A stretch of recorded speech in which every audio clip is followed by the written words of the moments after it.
네, 안녕하십니까. 정곰입니다. 오랜만에 출근길 컨텐츠를 다시 시작을 해봤습니다. 이게 살면서 일들이 너무 많으니까 제대로 기획이 되는 컨텐츠를 진행을 하기가 어렵더라고요. 그래서 출퇴근 브이로그 겸 토크 컨텐츠를 다시 한번 시작해 보기로 했습니다. 정곰 구독과 좋아요.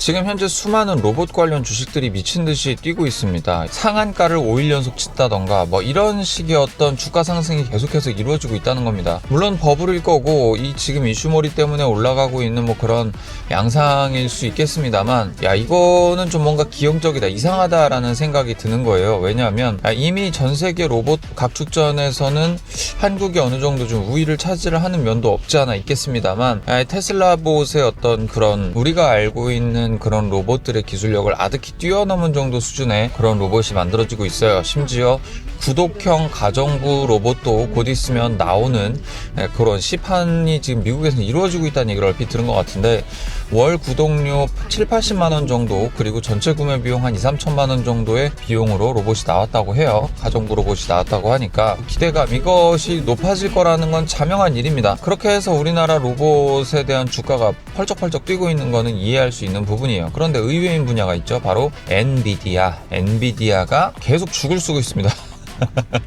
다소 좀 아쉬운데 그 누구도 사실 이제 앞에 일을 예상을 할 수가 없어요. 왜? 엔비디아는 세계 1등 그래픽카드 제조 회사이기도 합니다. 그런데 이 로봇 주식이 엄청 뜨고 로봇에 대한 CES 가전박람회 이렇게 지나면서 로봇 기술들이 막 전세에 공개되고 있는 마당에 당연히 이렇게 되면 칩에 대한 수요도 그렇고 여러 가지로 주가가 올라야 된단 말이죠. 이제 삼성과 이제 엔비디아가 깐부를 먹은 상황에서 사실 삼성도 주가가 미친 듯이 치솟고 있는 상황인데 왜 엔비디아만큼은 제자리를 계속 고수를 하고 있을까라는 이야기가 요즘 최근 들어서 좀 대두가 됐습니다.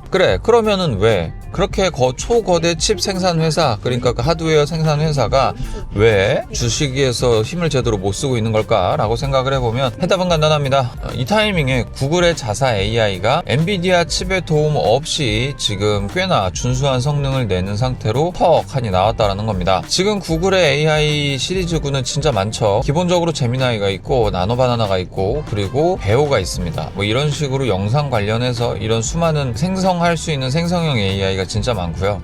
이외에도 코딩이라든지 기타 등등 할 수 있는 추가적인 툴들이 더 많을 거예요. 하지만 대표적으로 대중에게 알려진 게 이 세 가지죠. 사실은 이 모든 작업들이 그래픽카드 리소스를 무지막지하게 써야 했기 때문에 이게 발전을 할 수밖에 없었고 엔비디아가 돈을 많이 벌 수밖에 없었어요. 구글도 어느 정도는 엔비디아에 이 하드웨어를 맡기고 있었던 경향이 있었단 말이죠. 그리고 구글도 이렇게 열심히 AI를 개발을 하고 있는데 당연히 엔비디아의 힘을 빌릴 것이다라는 기대감도 있었을 거고요. 앞으로도 늘리면 늘렸지 줄이진 않겠네 라는 기대감이 있었습니다. 그런데 구글의 자사 AI를 자기네들이 개발한 하드웨어로 돌렸는데 그게 잘 돌아가더라 이런 상황이 펼쳐지게 됐기 때문에 사실은 엔비디아 주가가 계속해서 곤두박질을 치고 있는 상황이죠.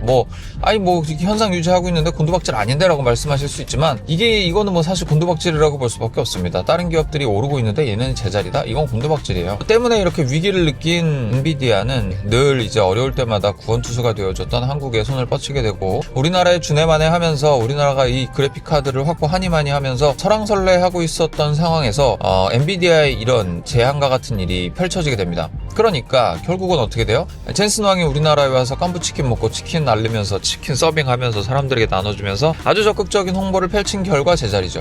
삼성만 좋은 일 시켰죠.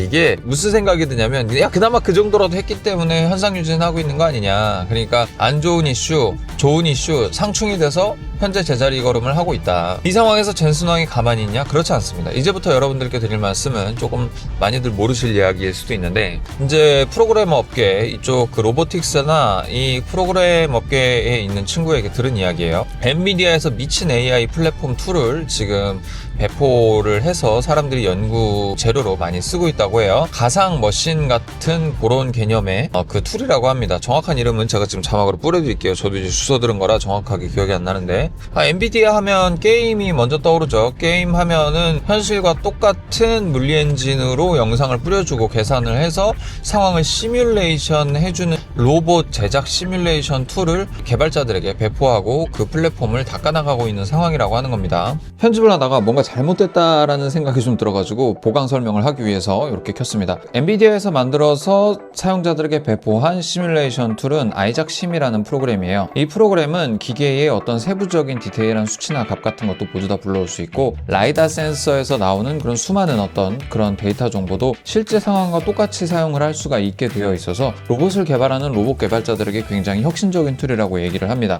이게 왜 이렇게 대단하냐면, 우리가 그냥 현실에서 로봇을 그냥 딱 던져놓고 지가 알아서 학습을 하도록 학습시키면 제일 좋겠지만, 사실 그렇게 하는 것들은 물리적인 어떤 하드웨어 비용이라든지 세트를 구성하는 비용들이 굉장히 많이 들어가게 된다는 거예요. 그리고 현업에다가 이거를 직접 배치를 해야 되는데 그것도 사실은 쉽지가 않은 상태죠. 때문에 가상 공간에다가 실제 뭐 쿠팡 물리센터라든지 아니면은 이 로봇이 작업을 해야 될 뭐 가정이라든지 뭐 이런 상황들을 전부 다 입력을 시켜놓고 로봇이 수천 번, 수백만 번, 수억 번 계속해서 연산을 하면서 시행착오를 거치고 스스로 학습할 수 있도록 만들어주는 그런 툴이다라는 거예요. 그래서 뭐 이 로봇이 뭐 컵을 잡는다든지 뭐 물건을 잡는다든지 서랍을 연다든지, 인간의 입장에서 보면 너무 단순한 동작이기는 하지만 로봇 입장에서 보면은 이 센싱해야 될 것부터 시작해서 움직여야 될 거리라든지 이걸 붙잡고 당길 때 이것이 파손되지 않게끔 약하게 잡아야 되고 강도를 적절하게 조절을 해서 잡아야 되는 이 모든 환경들을 전부 다 학습해야 된다라는 거죠. 모든 로봇들이 이 학습된 데이터를 머릿속에다 집어넣고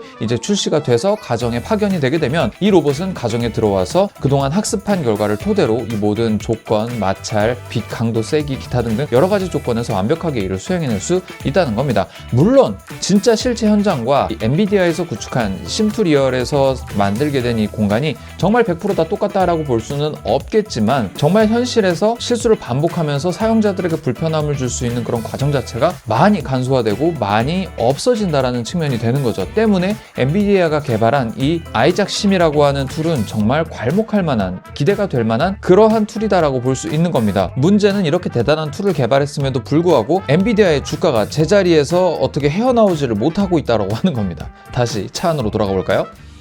근데 지금으로서는 관련해서 개발하는 사람들이 엄청 많지는 않은지 이게 그렇게 시장에 크게 어필이 되거나 뭔가 야 이거 좀 혁신적이야, 세상을 바꿀 거야 라는 식으로 그 주식에 반영은 안 되고 있기는 해요. 하지만 요것도 일단 밑밥으로 깔아놓는 거고, 이 이외에 조금 더 혁신적인 어떤 좀 기술들이 더 등장을 하고 나오게 된다면 엔비디아도 충분히 상승할 가능성이 있긴 하겠습니다만, 지금으로 봐서는 이게 좀 그 구글의 어떤 독자 노선이 되게 큰 타격이 되지 않았나 싶은 생각이 듭니다. 중국에다가 이제 엔비디아 그래픽 카드를 팔아야 되는데 지금 무역관세, 기타 등등 여러 가지 안 좋은 악재들이 겹치면서 엔비디아가 죽을 쓰고 있죠. 딱히 어찌됐든 정치적인 요소도 가미할 수밖에 없는 상황인지라 아무래도 트럼프 정권이 끝나기 전까지는 이게 또 엔비디아의 활로가 보이지 않을 것 같고, 끝난다고 하더라도 중국의 문이 그렇게 쉽게 개방될 것 같지가 않아요. 투자는 뭐 사실 개인의 선택이고 자유이기 때문에 사실 뭐 해라 이거 해라 저거 해라 말씀을 드릴 수는 없겠습니다만, 어찌됐든 엔비디아도 나름대로의 자구책을 마련하고 있다. 그리고 중국의 위세가 무섭다. 예의주시를 해야 될 필요가 있지 않을까라는 생각을 하게 되네요. 어쨌든 오늘의 이야기는 여기까지 좀 마무리하는 걸로 하고요. 워낙에 이제 출퇴근 시간이 길게 걸리다 보니까 이야기도 좀 길게 털게 됐습니다. 어쨌든 재밌게 봐주셨으면 좋겠고, 오늘 한 이야기들은 검증된 이야기거나 확실한 이야기가 아니라 제가 평소에 보고 듣고 했었던 이야기들을 간단하게 털어본 이야기니까요. 가볍게 부담 없이 들어주시길 바라고요. 다음에 또 함께 해주시기를 부탁을 드립니다. 여기까지 점검이었고 다음에 또 만나요. 꼼빡.